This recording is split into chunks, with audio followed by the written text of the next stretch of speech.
নেতাকর্মীদের যে একেবারে উচ্ছ্বাস এবং উদ্দীপনা সেটি কিন্তু বেশ লক্ষ্য করা যাচ্ছে। ঠিক সকাল থেকেই কিন্তু তারা এখানে এসেছেন দেশের বিভিন্ন প্রান্ত থেকে এবং হাতে জাতীয় পতাকা সেই সাথে দলীয় পতাকা নিয়ে তারা তাদের যে প্রিয় নেত্রী তাকে স্বাগত জানানোর জন্য তারা এখানে ইতিমধ্যে এসে উপস্থিত হয়েছেন। তারা এখানে বসে রয়েছেন এবং তারা কিন্তু বলেছেন আমরা যদি একটু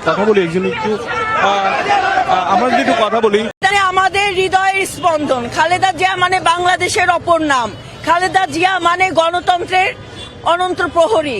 আজকে আমাদের নেত্রী দীর্ঘ 4 মাস পর চিকিৎসা নিয়েই তিনি দেশের মানুষের গণতন্ত্রকে পূর্ণ প্রতিষ্ঠা করার জন্য দেওয়ার জন্য আজকে তিনি দেশে ফিরছেন।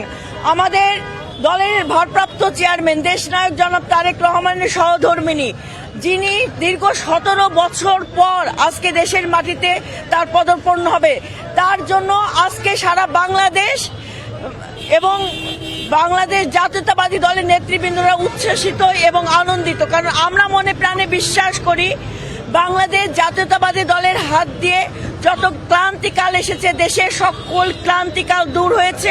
আগামী দিনে আমরা যে গণতন্ত্রহীনতার একটা সংস্কৃতির মধ্যে আছি, সেই সংস্কৃতি থেকে বের হয়ে এসে আমরা জনগণের সরকার প্রতিষ্ঠা করতে পারবো দেশনেত্রী বেগম খালেদা জিয়ার মাধ্যমে, দেশনায়ক জনাব তারেক রহমানের মাধ্যমে।